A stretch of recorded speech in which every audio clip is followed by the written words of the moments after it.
నమస్తే, welcome to right angle. Bharatiya Janata party జాతీయ అధ్యక్షులు నితిన్ నబీన్ గారు తెలంగాణలో 3 రోజుల పాటు పర్యటిస్తూ ఉన్నారు. తెలంగాణ పర్యటనలో నితిన్ నబీన్ గారు ఏం మాట్లాడతారు, ఎటువంటి దిశానిర్దేశం చేస్తారు, నిజంగా ఆయన ఒక సీరియస్ ధోరణిలోనే భారతీయ జనతా పార్టీ తెలంగాణలో నడవాలని కోరుకుంటున్నారా లేదా, అండ్ ఢిల్లీ నుంచి వచ్చేటువంటి నాయకులందరూ కూడా కొన్ని ప్రసంగాలు ఇస్తారు, కొన్ని మాటలు మాట్లాడతారు, వాళ్ళు వెళ్ళిపోయిన తర్వాత మళ్ళీ అదే పరిస్థితి బీజేపీలో ముఖ్యంగా తెలంగాణలో కొనసాగుతుంది అనే అభిప్రాయము చాలామంది కార్యకర్తల నుంచి వినిపిస్తున్నటువంటి నేపథ్యంలో ఈ అనుమానాల్ని, అపోహల్ని, ఇంకా చెప్పాలంటే తెలంగాణలో బీజేపీ ఎదుగుదలను అడ్డుకునే అవకాశాలు చాలా ఉన్న నేపథ్యంలో అసలు ఇటువంటి పరిస్థితి ఇక రాబోదు, తెలంగాణలో బీజేపీ అధికారంలోకి రావడం ఇక అబద్ధము, అది జరగని పని అనుకుంటున్నటువంటి అనేక మంది ఈ రాష్ట్రంలో ఉన్నారు.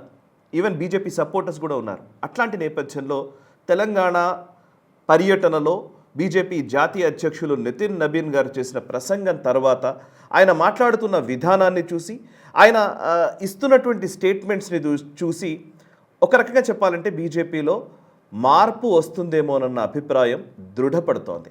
ఇది నేను సింపుల్గా చెప్పట్లేదు. నేను తెలంగాణ బీజేపీకి సంబంధించినటువంటి ముఖ్యమైన నాయకులందరితోనూ నేను మాట్లాడుతూ ఉంటాను. అండ్ క్షేత్రస్థాయిలో ఉన్నటువంటి అనేక మంది కార్యకర్తలు నాకు తరచూ ఫోన్ చేస్తూ ఉంటారు. కానీ నితిన్ నబీన్ గారి పర్యటన ఎందుకో ఒక పాజిటివ్ సంకేతాన్ని తెలంగాణ బీజేపీ శ్రేణుల్లో ఇచ్చింది అని చెప్పక తప్పదు. ఎందుకు ఈ మాట అంటున్నాను? ఇంతకుముందు చాలామంది చాలాసార్లు ఇట్లాగే మాట్లాడి వెళ్ళిపోయారు కదా అంటే అలా కనిపించట్లేదు. ఎందుకంటే జాతీయ అధ్యక్షులు తెలంగాణకు వచ్చినప్పుడు మ్యాక్సిమం నేను గత 4-5 సంవత్సరాలుగా చూస్తే ప్రతిసారి కూడా మేజర్గా నేషనల్ ఇష్యూస్నే ఫోకస్ చేస్తారు. ఈవెన్ నడ్డా గారు ఇదివరకు వచ్చిన సందర్భంలో కావచ్చు, ఈవెన్ మోదీ గారు అయితే డెఫినెట్గా ఆయన ప్రధానమంత్రి కాబట్టి ఆ స్థాయిలో ఆయన కొన్ని జాతీయ అంశాలని జోడిస్తూ ఆయన అభివృద్ధి కార్యక్రమాల గురించి, సంక్షేమ పథకాల గురించి, వాటి గురించి ఎక్కువ ఫోకస్ చేస్తూ మాట్లాడాలి. కానీ లోకలైజ్ చేయడం అంటే స్థానిక అంశాలని బేస్ చేసుకొని ప్రసంగాలు చేయడం అనేది జాతీయ నాయకులు చాలా అరుదుగానే చేశారు. అండ్ ఏదైనా స్పెషల్ అకేషన్స్, ఏదైనా సెప్టెంబర్ 11th 17th విమోచన దినోత్సవమో ఇట్లాంటి సభలకు వచ్చినప్పుడు తప్పితే మామూలుగా ఒక పొలిటికల్ మీటింగ్ లాగా అది ఒక స్పెసిఫిక్గా చెప్పాలంటే కార్యకర్తలను ఉద్దేశించి కార్యకర్తల్లో ఉత్తేజాన్ని నింపే విధంగా లోకల్ ఇష్యూస్, స్థానిక అంశాలని బేస్ చేసుకునే ప్రసంగం సాగడం అనేది చాలా అరుదు. బట్ నితిన్ నబీన్ నిన్న చేసినటువంటి ప్రసంగం చూస్తే మాత్రం మొత్తంగా స్థానిక అంశాల మీదనే ఆయన దృష్టి పెట్టారు. ఇది ఒక పాజిటివ్ సైన్గా నాకు అనిపిస్తోంది. నెంబర్ 1. నెంబర్ 2, ఆయన చెప్పినటువంటి అంశాలన్నీ చూస్తే కూడా సర్దార్ పటేల్ గారు తెలంగాణని, ఈ హైదరాబాద్ సంస్థానాన్ని భారతదేశంలో విలీనం చేసిన అంశం దగ్గర నుంచి, తెలంగాణ ఉద్యమంలో సుష్మా స్వరాజ్ గారు వాణిని వినిపించిన విషయం వరకు, తెలంగాణ చరిత్రలో భారతీయ జనతా పార్టీ ఎలా ఇమిడిపోయిందో, ఈ భారతీయ జనతా పార్టీ ఎలా తెలంగాణ రాష్ట్ర ఏర్పాటులో పనిచేసిందో వివరించే ప్రయత్నం చేశారు. ఎట్ ద సేమ్ టైం చాలా నిశ్చితంగా మనం మాట్లాడాలంటే నిశ్చితంగా గమనించి చూస్తే మనకు అర్థమవుతుంది ఇక్కడ ఉన్నటువంటి లోకల్ ఇష్యూస్ని స్పష్టంగా చెప్పగలిగారు నితిన్ నబీన్.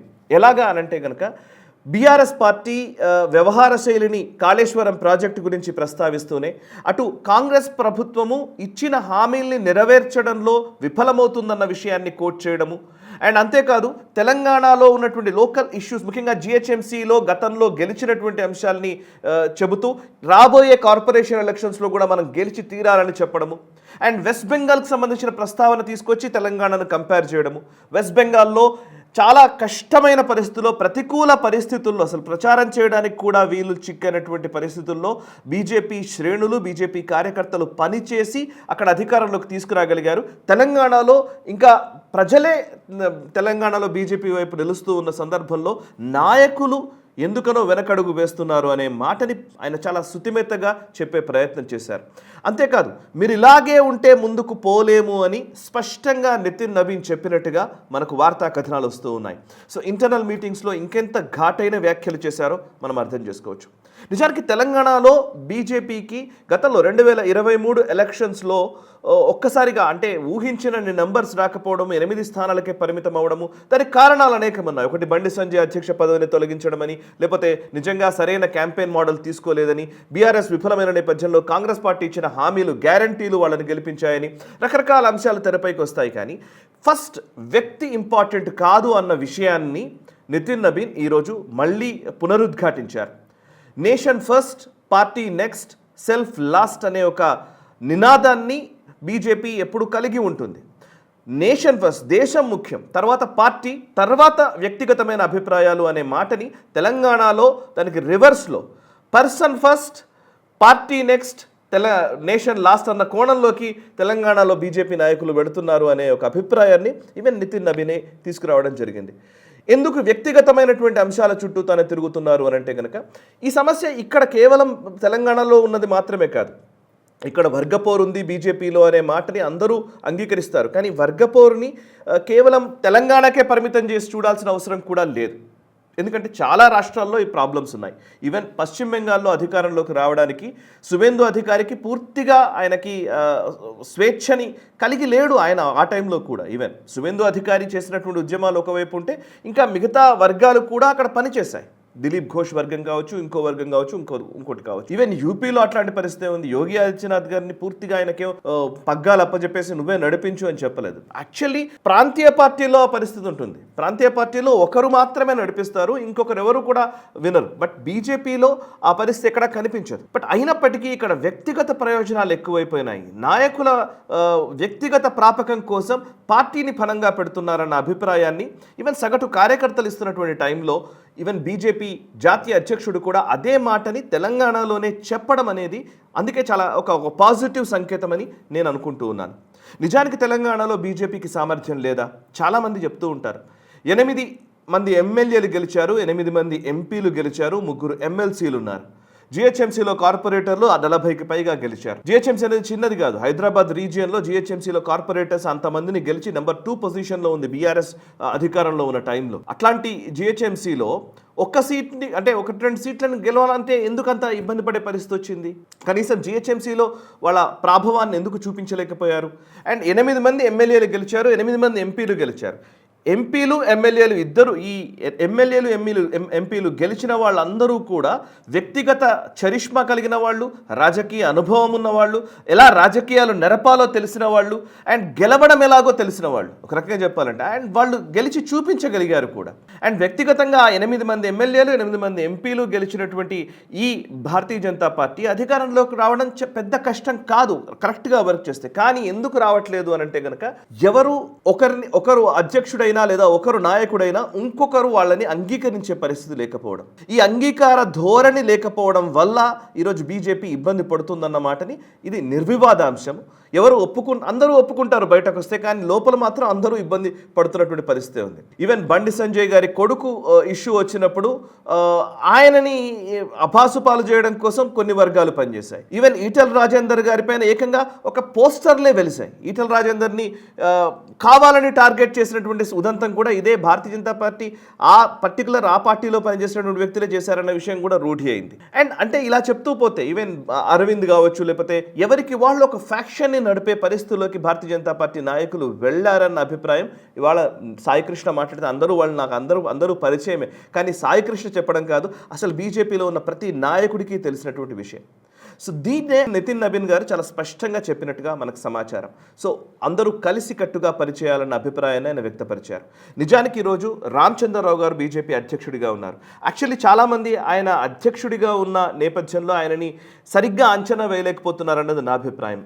ఆయన ఈరోజు ఉన్నటువంటి అందరూ నాయకుల్ని ఏకతాటిపైకి తీసుకురాగలిగే సామర్థ్యం ఉన్నటువంటి నాయకుడు. బికాస్ ఆయన పార్టీ కార్య పద్ధతి తెలిసినటువంటి వ్యక్తి, ఎట్ ద సేమ్ టైం పార్టీలో చిన్న స్థాయి నుంచి వచ్చినటువంటి వ్యక్తి, ఎట్ ద సేమ్ టైం పార్టీలో ఉన్నటువంటి అందరు నాయకుల్ని కలుపుకొని పోతున్నటువంటి వ్యక్తి. మనం స్పష్టంగా చెప్పాలంటే లాస్ట్ 1 yearలో ఏ నాయకుడిని కూడా ఆయన ఏదో పక్కన పెట్టినట్టుగానో లేకపోతే విమర్శించినట్టుగానో దూరం జరిపినట్టుగానో ఎక్కడ కనిపించదు. కిషన్ రెడ్డి గారితో ఆయన బాగుంటారు, లక్ష్మణ్ గారితో ఆయన బాగుంటారు, బండి సంజయ్ గారితో ఆయన చాలా అద్భుతంగా ఉంటారు, అండ్ ఈటల రాజేందర్ గారితో అద్భుతంగా అకామిడేటివ్గా ఉంటారు. ఈవెన్ అరవింద్ కావచ్చు, రఘునందన్ రావు కావచ్చు, అనేక మంది ఎమ్మెల్యేలు ఎంపీలు అందరికీ చేదోడు వాదోడుగానే రామచంద్రరావు గారు గత సంవత్సర కాలంగా ఉంటున్నారన్న విషయాన్ని ఈవెన్ బీజేపీలోని వర్గాలు అందరూ యాక్సెప్ట్ చేస్తున్నారు. మిగతా నాయకులు అందరూ కూడా యాక్సెప్ట్ చేస్తున్నటువంటి పరిస్థితి. సో ది యాక్సెప్టెన్స్ అనేది కేవలం ఒక కార్య పద్ధతి వరకే పరిమితం కాకుండా ఉద్యమాలు నిర్మించడము, ప్రభుత్వ వ్యతిరేకతని బీజేపీ వైపు ఒక ఓట్లుగా మలుచుకోవడం, దీనికోసం కలిసికట్టుగా శ్రమిస్తే అధికారంలోకి రావడం తథ్యమని ఇవాళ నితిన్ నబీన్ స్పష్టంగా చెప్తూ ఉన్నారు. ఆయన ఒక రకంగా చెప్పాలంటే హెచ్చరిక ధోరణిలోనే చెప్పినట్టుగా సమాచారం. ఆయన ఏదో కామ్గా మాట్లాడినట్టుగా అయితే అనిపించట్లేదు. ఆయన చాలా హెచ్చరిక ధోరణిలోనే చెప్పారు. అండ్ అంతేకాదు, మీ అందరి రిపోర్ట్స్ మా దగ్గర ఉన్నాయి, మీరు ఏమేం చేస్తున్నారో కార్యకలాపాలు అన్నీ మా దగ్గర ఉన్నాయని నితిన్ నబీన్ చెప్పినట్టుగా మనకు తెలుస్తోంది. అండ్ అంతర్గతంగా ఉన్నటువంటి సమస్యల్ని తెలియక బీజేపీ ఉండడం లేదు, అండ్ తెలుసుకొని దానికి తగ్గట్టుగానే వ్యవహారాలు నడపాలని చూస్తున్నట్టుగా స్పష్టంగా మనకు అర్థమవుతోంది. సో ఏది ఏమైనా ప్రస్తుతం ఉన్నటువంటి పరిస్థితుల్లో సుమారు ఒక 46 సంవత్సరాల వయసు ఉన్నటువంటి ఒక జాతీయ అధ్యక్షుని నియమించుకోగలిగేటువంటి, అంటే ఒక కామన్ మ్యాన్, ఒక మామూలు వ్యక్తి, ఒక 46 సంవత్సరాల వ్యక్తి బీజేపీ లాంటి పార్టీ 3 సార్లు అధికారంలోకి వచ్చినటువంటి పార్టీకి అధ్యక్ష హోదాలో ఆయనని ప్రతిష్ఠించుకోగలిగినటువంటి ఒక సంస్కృతి భారతీయ జనతా పార్టీలో ఉంది. 46 ఏళ్ల వయసులో ఉన్నటువంటి వ్యక్తి వచ్చి ఇప్పుడు ఈ తెలంగాణలో సుదీర్ఘ రాజకీయ అనుభవం కలిగినటువంటి వ్యక్తులకు దిశానిర్దేశం చేస్తుంటే వాళ్ళు కూడా వినమ్రంగా దాన్ని స్వీకరిస్తూ ఉంటే నిజానికి ఇది ఒక మంచి సంస్కృతి. కానీ ఇది అధికారంలోకి రావడానికి సరిపోతుందా, అధికారంలోకి తేవడానికి ఈ చర్యలు సరిపోతాయా? Let's wait and see.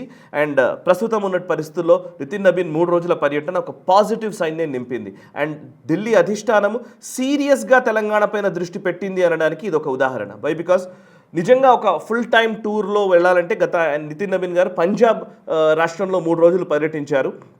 And తర్వాత తెలంగాణకు వచ్చారు. పంజాబ్లో అంటే నెక్స్ట్ ఇయర్ ఎలక్షన్స్ ఉన్నాయి. అండ్ ఎలక్షన్స్ జరుగుతున్నటువంటి రాష్ట్రాల్లో, ఎలక్షన్స్ జరిగినటువంటి రాష్ట్రాలు, ఈవెన్ వెస్ట్ బెంగాల్లో కావచ్చు, ఇట్లాంటి ప్లేసుల్లోకి వెళ్ళారు. కానీ 3 రోజులు అదే పనిగా పార్టీ కార్యకర్తలని కలవడం కోసమే ఆయన ఈ పర్యటనను ఖరారు చేసుకోవడం, 3 రోజులు తెలంగాణలో ఉండడం అనంటే పంజాబ్తో పాటు తెలంగాణ కూడా ఫోకస్లో ఉంది, మా దృష్టి తెలంగాణలో అధికారంలోకి తీసుకురావడం పైన ఉంది అని జాతీయ నాయకత్వం కరెక్ట్గా ఒక స్పష్టమైన సంకేతాన్ని ఇస్తున్నట్టుగా మనం అర్థం చేసుకోవాలి. అండ్ ఇంకొక మాట అన్నారు ఆయన, ఢిల్లీ నుంచి వచ్చిన వాళ్ళు ఏదో చేస్తారని మీరు అభిప్రాయపడవద్దు, మీరు ఇక్కడ పార్టీని నిర్మించాలి, పార్టీని నడిపించాలి, పార్టీని అధికారంలోకి తీసుకురావాలి, దానికి ఢిల్లీ సపోర్ట్ చేస్తుంది అన్నట్టుగానే ఆయన చెప్పినట్టుగా తెలుస్తుంది. బికాస్ ప్రతిసారి కూడా ఇక్కడ ఎలా ఉంటుందనంటే జాతీయ నాయకత్వం చూసుకుంటుంది అని అన్నీ వదిలేస్తారు. సో మోదీ అమిత్ షా రెస్క్యూ చేస్తారు, మోదీ అమిత్ షా లేదా బీజేపీ నాయకులే అధికారంలోకి తీసుకొస్తారనే ఒక భ్రమ తొలగిపోవాలనేదే జాతీయ అధ్యక్షుడు నితిన్ నబీన్ చేసినటువంటి వ్యాఖ్యల్లో మనకు అర్థమవుతున్నటువంటి విషయం. సో మీ అభిప్రాయాన్ని కూడా తెలియజేయండి. బికాస్ తెలంగాణలో బీజేపీ గురించి మాట్లాడే చాలామందికి ఒక అసంతృప్తి, తెలియని ఒక ఉద్వేగము, తెలియని ఒక ఆవేదనే వ్యక్తమవుతూ వస్తుంది. నేను చాలా రోజుల నుంచి మాట్లాడుతున్నాను అందరితో, కానీ ఒక తెలియని ఆవేదన నడుస్తోంది. సో ఆవేదనని మీరు కమెంట్స్ ద్వారా తెలియజేసే ప్రయత్నం చేయండి. మీ అభిప్రాయాల్ని, మీ ఆనందమైన లేకపోతే ఈ పర్టికులర్ పర్యటన గురించి మీకేమైనా టేక్అవేస్ ఉంటే కూడా మీరు తెలియజేసే ప్రయత్నం చేయండి.